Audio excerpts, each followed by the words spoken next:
21 minutos. E o Departamento do Trabalho norte-americano anunciou nesta manhã os dados de criação de emprego nos Estados Unidos depois de meses sem a publicação desse indicador, você sabe, por causa do shutdown mais longo da história dos Estados Unidos. O país criou 64 mil vagas de emprego em novembro, resultado que veio acima da expectativa do mercado, que esperava a criação de 50 mil vagas no período. Além disso, a taxa de desemprego nos Estados Unidos subiu para 4,6% no mês passado, mostrando dados mistos durante esse período apurado. Outro ponto de atenção dos investidores são os ganhos salariais médios, isso por hora, que subiu 0,1% em novembro. Nos últimos 12 meses, a renda teve um crescimento de 3,5%. Mas não foram somente esses dados de novembro que foram publicados hoje. O Departamento do Trabalho também divulgou os números de outubro, que mostraram a exclusão de 105 mil vagas naquele mês. As perdas de emprego vieram principalmente de vagas do governo, que registrou, o governo registrou a exclusão de 157 mil empregos no mês de outubro, isso, evidente, durante a paralisação do governo norte-americano. Para a gente repercutir esses dados do payroll, eu converso agora com Bruno Yamashita, da Alocação e Inteligência, da Avenue. Seja muito bem-vindo, Bruno, prazer ter você aqui. Bom dia, Vitor. Prazer todo meu. Bruno, queria começar destrinchando essa publicação por parte do Departamento de Emprego dos Estados Unidos. O mercado apostava na criação de algo perto de 50 mil vagas. Houve, portanto, esse saldo positivo de 64 mil novas vagas. O que explica esse número melhor do que o esperado pelo mercado? Bom, quando a gente olha o dado e vai quebrando ele em diferentes setores, dois setores chamaram a atenção para superar a parte dessa estimativa. Tanto o setor de saúde quanto o setor de construção houveram ali criações de vagas robustas, então, que acabaram puxando esse dado um pouco acima das estimativas, enquanto o impacto da parte dos trabalhadores federais ou dos cargos públicos, eles acabaram tendo um impacto em novembro já bem menor do que a gente viu em outubro, justamente pelo fim do shutdown, então com uma redução só de 5 mil novos postos de trabalho. Então, juntando todos esses dados desses principais setores, a gente acabou vendo aí um número acima das expectativas. Eu queria entender se a gente pode mensurar algum tipo de retomada de um ritmo mais forte dessa criação de vagas de emprego nos Estados Unidos com a normalização, ou pelo menos essa perspectiva de algo mais normal que envolva o funcionamento da máquina americana, caso chegue-se também a um consenso, a partir do início do ano que vem. A gente sabe que aquele orçamento para financiar o seguro de saúde, ele tem um prazo definido, um orçamento provisório ali com fim no final de janeiro. A partir desses diferentes cenários que a gente pode projetar, o que a gente pode esperar exatamente do comportamento do mercado de trabalho, pensando apenas nas vagas referentes à administração federal? Bom, quando a gente para pegar como ele é contabilizado, existe toda uma metodologia por trás e por causa desse shutdown a gente acaba tendo alguns impactos e muito provavelmente que nos meses subsequentes a esse dado que a gente está vendo agora de novembro a gente possa ver algum tipo de revisão, assim como a gente já viu em dados anteriores, seja no final dos meses ali do primeiro semestre ou também nos meses mais recentes ali relacionados a agosto e setembro. E quando a gente passa para os dados especificamente dos cargos públicos, ali a gente começa a ver um impacto, por exemplo, ao longo desse ano, que houve uma certa redução da máquina pública, em parte por causa dos planos do governo, seja com o DOGE, de reduzir parte da máquina pública. Enquanto esse impacto que a gente viu para o mês de outubro, ele realmente acaba sendo bastante temporário, específico por causa do shutdown, então com isso a gente já vê essa reversão para o mês de novembro. Para o ano que vem, e também até já pegando esse último mês do ano, ainda é esperado que o Congresso consiga aprovar e consiga estender todos esses pagamentos, conforme você falou, da parte de saúde, e aí a gente talvez possa continuar vendo um governo tentando enxugar a máquina pública, mas ainda assim num ritmo um pouco mais gradual versus o que a gente acompanhou ao longo desse ano. Bruno, se a gente destrinchar esses dados, se a gente viu essas vagas referentes ao governo federal puxarem esse dado para baixo, a gente teve aumento nos empregos, né? Incremento do número de vagas nos setores de saúde e de construção. Eu queria entender os motivos por trás exatamente desses incrementos, em meio exatamente a essa série de discussões, evidentemente ainda os impactos do shutdown, dessa revolução proposta por Donald Trump na política comercial dos Estados Unidos e evidentemente também a política migratória, né?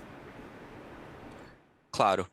Quando a gente quebra entre o setor de saúde e o setor de construção, a gente começa a ver principalmente a parte de serviços ganhando ali dentro desses setores, né?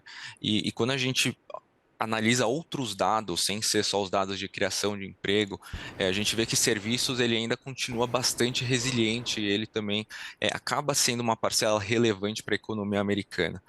Então, quando a gente vê dentro do setor de saúde, com o setor de serviços, seja prestadores de serviço para auxiliar, por exemplo, idosos, vamos dar esse exemplo aqui, a gente acaba vendo esse aumento dentro do setor de saúde especificamente. Isso também acaba refletindo justamente com esses outros dados que mostram que, apesar da economia estar desacelerando, o setor de serviços, principalmente, ele ainda continua ali bastante resiliente, então acaba refletindo um pouco disso, e a construção também acaba seguindo aí para o mesmo caminho. E aí a gente tem que, novamente, né, pensando do ponto de vista mais qualitativo, a gente tem um desemprego de 4,6% registrado em novembro. O número de desempregados fechou em 7,8 milhões de pessoas, de norte-americanos, e o salário médio por hora subiu 3,5% na comparação anual. Isso, né, em novembro de 2024, agora com esses dados atualizados em novembro de 2025. A previsão veio em linha com a previsão, né? A previsão era de 3,6%. Eu queria entender um pouquinho exatamente o que esses dados, Bruno, eles indicam sobre o momento que vive a economia norte-americana. Esses dados eles são bastante importantes da gente acompanhar. Então, começando aqui pelo crescimento salarial. Apesar do mês a mês ele ter crescido só 0,1%, então um pouco abaixo da inflação que a gente vem acompanhando ali em torno mais de 0,2%, 0,3%, nesse compilado e nessa janela de 12 meses ele ainda cresce 3,5%, ou seja, ele ainda está crescendo acima da inflação. Então, quando a gente começa a analisar, bom, a gente está vendo uma leve desaceleração no mercado de trabalho ao longo desse ano, e também uma economia com um pouco mais de incerteza, mas por que a economia americana ainda segue resiliente? Em parte, ela é explicada justamente por esse crescimento salarial acima da inflação para as pessoas que continuam empregadas. Então, isso acaba justificando aí parte dessa resiliência por parte dos empregados.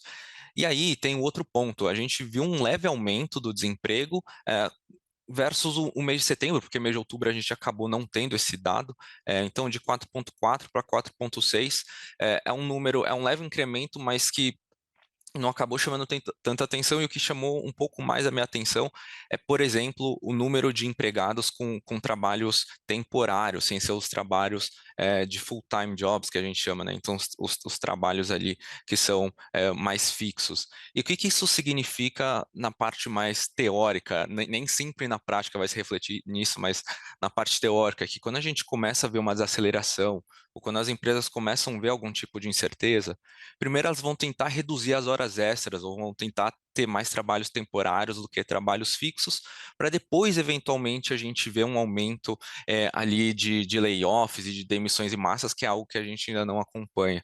Então, talvez a gente ainda esteja nessa fase da economia americana, em que as empresas estão tentando reduzir um pouco a carga horária dos trabalhadores, justamente por causa desse ambiente um pouco mais incerto, que a gente acompanha também com outros dados qualitativos das empresas já relatando ali uma certa incerteza. Então, até por isso a gente não viu talvez um aumento tão expressivo no dado do desemprego, mas a gente acabou vendo um aumento, por exemplo, nas vagas aí temporárias. Bruno, é muito interessante essa correlação que você faz. Eu queria entender se o salário médio está subindo ali próximo da inflação, como você traz para a gente, acima da inflação, se a gente pegar esse dado anualizado. com essa característica de um incremento do nível de temporários, por exemplo, né, do nível de trabalhadores, do número de trabalhadores em regime temporário. Essa manutenção, essa estagnação também, né, como você disse, não há esse movimento de layoffs, de demissões em massa, há uma manutenção das vagas, as empresas também evitando contratar, mantendo esse número bastante estável. Eu queria entender, então, o que explica o incremento do salário acima da inflação, se a gente pegar esse dado publicado hoje, né, pelo Departamento de Emprego dos Estados Unidos? O incremento ele vai partir também ali, por exemplo, de quando a gente olha como que está o mercado de trabalho agora, ele está numa situação relativamente estagnada. Então, naquela situação de, bom, vamos ter baixas emissões, mas também vamos ter baixas contratações. E aí, quando a gente pega hoje um mercado com uma oferta de trabalho um pouco mais reduzida e a gente bota na balança aquela oferta e demanda, com uma oferta um pouco mais reduzida, por mais que a demanda também tenha caído um pouco, a gente acaba ainda vendo esse incremento na parte salarial. E aí isso acaba refletindo justamente nessa janela, vamos dizer, mais de 12 meses ali que acaba ficando acima da inflação. Então, hoje uma oferta um pouco mais reduzida, ela acaba pesando aí para poder oferecer isso, e é justamente esse um dos pontos de preocupação justamente das empresas não quererem trocar e fazer tantas demissões assim, pelo fato de que se eles fizerem muitas demissões, eles vão ter que contratar muita gente, aí eventualmente esse salário tenderia a crescer aí, ainda mais. Bruno, eu adoro aquela frase que no Brasil até o passado é incerto, mas parece que nos Estados Unidos de hoje em dia também é assim. A gente teve essa revisão também por parte do Escritório de Trabalho norte-americano, que mostra que os dados de emprego de agosto, eles foram revisados de uma perda de 4 mil vagas para uma perda de 26 mil vagas. O que a gente agora, olhando exatamente para esse filme que a gente já viveu, a gente pode precificar hoje sobre a situação do mercado de trabalho norte-americano? E outra, se a gente não pode acompanhar algum tipo de revisão também desses dados referentes a novembro nas próximas reavaliações por parte do Departamento de Trabalho norte-americano. Com certeza. Bom, olhando para frente, como que a gente vai ter que analisar esses dados e a gente vai ter que estar olhando para isso?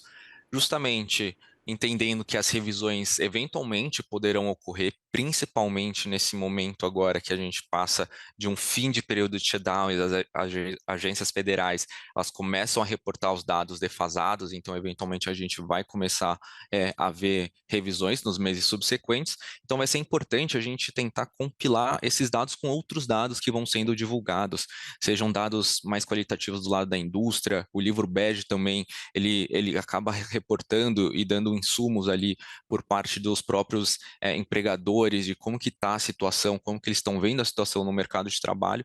Então, é tentar ponderar outros dados qualitativos, assim como dados do mercado de trabalho privado, calculados por empresas privadas americanas, eles também acabam sendo um bom meio da gente tentar compilar todos esses dados que eles acabam ficando aí, estão sendo revisados bastante nesses últimos tempos para a gente ter uma visão melhor da economia.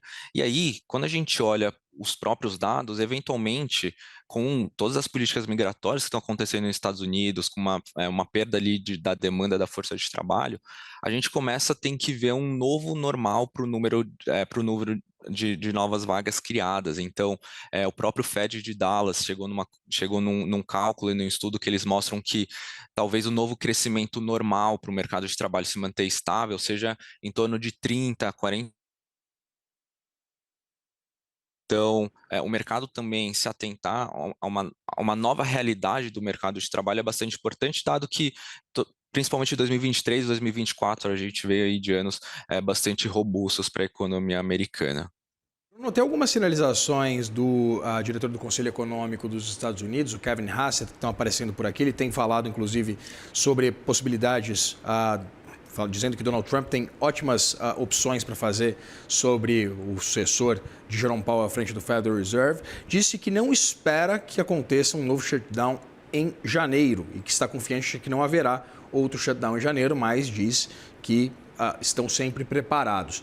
Dado esse cenário de incerteza, a possibilidade de ausência de qualquer acordo entre republicanos e democratas também na consolidação do orçamento do ano fiscal de 2026, pensando nessa série de incertezas acerca de quem vai substituir Jerome Powell à frente do Federal Reserve, o que a gente pode esperar exatamente da condução da política monetária nos Estados Unidos a curto e médio prazo, né? Pensando no fim do mandato de Powell em maio, e evidentemente também sobre essas indicações de que talvez, quem sabe, a gente tenha novamente uma paralisação da máquina pública norte-americana. Bom, começando pelo primeiro ponto relacionado ao Powell e ao novo presidente do Fed para 2026. O que o mercado espera em termos de juros e em termos do que pode acontecer? Se a gente pegar, por exemplo, que foi o final do ano passado, o mercado também tinha uma estimativa de em torno de 3 cortes no primeiro semestre desse ano, e isso eventualmente não se materializou devido a diversos fatores ali que foram acontecendo, principalmente ali no mês de abril desse ano, que a gente viu com o Liberation Day. Mas, hoje, o que o mercado está esperando para frente? Ele está esperando justamente, depois dessa reunião de semana passada, uma pausa e uma manutenção no Fed Funds Rate, então na taxa de juros básica dos Estados Unidos, ao longo dessas próximas reuniões, e eventualmente a gente passe a ver mais um corte de juros de 25 bases em abril. Mas conforme eu falei, essas estimativas ela acabam mudando muito, então daqui a um mês, se a gente vê um novo shutdown, se a gente não vê um acordo entre democratas e republicanos, isso pode acabar mudando. E entrando já nesse segundo ponto, ele acaba sendo realmente um risco ali mais difícil da gente colocar na ponta do lápis. Então, o mercado vai continuar monitorando, principalmente como têm sido as discussões no Congresso americano entre democratas e republicanos, principalmente na extensão dos benefícios do lado de saúde, para tentar entender se esse risco inerente a um novo shutdown ele poderia eventualmente crescer ou não. Conversei com o Bruno Yamashita, da área de alocação e inteligência da Avenue. Bruno, muito obrigado pela disponibilidade de conversar com a gente aqui no Money. Obrigado, El. Bom dia.